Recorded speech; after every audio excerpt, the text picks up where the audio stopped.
Donc, bonjour, je suis ici avec Philippe Beaulieu, vice-président exécutif de Mécadémic. Bonjour Philippe. Bonjour. Merci beaucoup de nous accorder cette entrevue. Ça me fait vraiment plaisir. Tu es une des vedettes ici à Hannover Messe. Oui. On a eu un témoignage de Mécadémic déjà plus tôt cette semaine avec les événements en lien avec la foire ici à Hanovre, Canada et pays partenaires.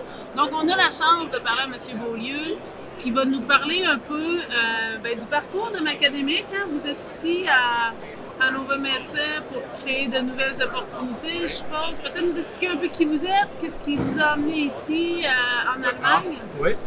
Mécadémic, c'est une entreprise de Montréal qui a pris naissance il y a à peu près 10 ans. Notre fondateur a créé un robot, un tout petit robot comme celui-ci, qui est vraiment petit, compact et très précis, et qui est utilisé dans des machines pour la fabrication de produits qui sont comme des appareils médicaux, des produits qui ont de l'optique, des produits qui sont composés de très petites pièces. Donc, on a vraiment aujourd'hui un marché qui se développe assez rapidement, puis on a un produit complètement différencié du reste de ce qui existe aujourd'hui dans la robotique. Donc, aujourd'hui, on est ici parce que c'est sûr qu'on se fait connaître au niveau international. On a déjà pas mal d'opportunités, à peu près 25% de notre chiffre d'affaires est déjà en Europe, puis on veut faire grandir ça, puis c'est vraiment une opportunité de rencontrer beaucoup de partenaires potentiels, puis c'est sûr aussi des clients qui auraient ces besoins-là ici en Allemagne, mais c'est international, donc on rencontre des gens un petit peu partout. Vous avez le profil de ces entreprises qu'on appelle Born Global, hein, dont le marché, dès le départ, est destiné à s'étendre à l'international. Quels sont les conseils que vous auriez à donner là, à d'autres entreprises qui sont dans une démarche de diversification de marché, qui est un peu le mot d'ordre en ce moment? Ça fait longtemps qu'on en parle hein, au Québec, on le sait, mais là, on est en plein dedans. Donc, qu'est-ce que vous avez à en dire, là, vous qui avez cette expérience-là déjà? Oui. À l'international, c'est pas facile parce que c'est toujours plus long, puis ça coûte toujours plus cher qu'on l'a prévu. Donc, c'est sûr que la première chose, c'est qu'il faut savoir que ça va être long, il ne faut pas se décourager, il faut peut-être s'entourer déjà de gens qui l'ont déjà fait, des experts ou des personnes qui peuvent peut-être orienter l'entreprise dans la bonne direction. En première étape, souvent, ça va passer par des partenariats ou ça va passer par des distributeurs.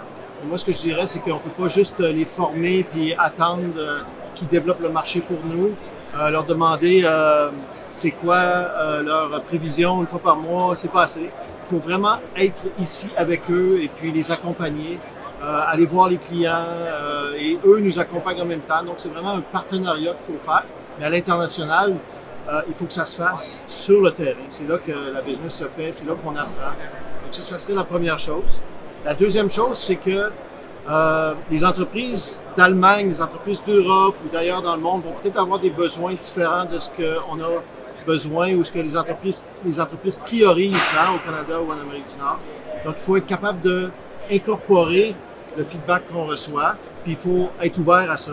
Sinon, on va avoir beaucoup de discussions, mais on ne peut pas vraiment aller contre le marché. Il faut aller avec le marché, donc apprendre et incorporer, puis avec le fil du temps, ben, on devient une entreprise qui comprend bien son marché, qui s'est bien adaptée, qui va pouvoir faire avancer les choses.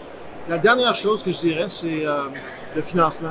C'est très important parce que, comme je disais, ça va être long, ça coûte cher, et il faut se financer dès le départ.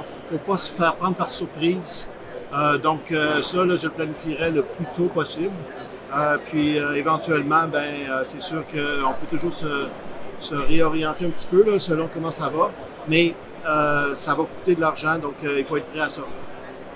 Donc, finalement, on pourrait dire un mélange de savoir-faire, de savoir-être et de ressources. Hein?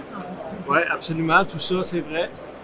Moi, je pense que toutes les entreprises du Québec, du Canada ont potentiellement un marché international.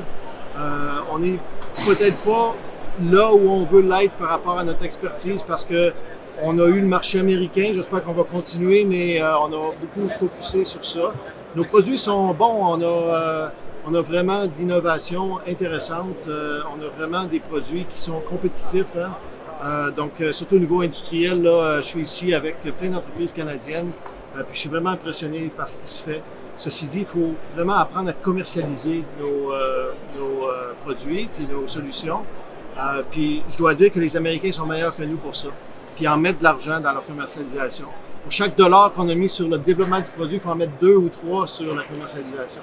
Donc, si on fait ça, on va réussir en tant que Québécois, que Canadiens, avec tout ce qu'on fait déjà en innovation. On lâche pas, puis on avance dans les bonnes pratiques. Exactement. Merci beaucoup, M. Beaulieu. Très Merci. intéressant. Ça m'a fait plaisir.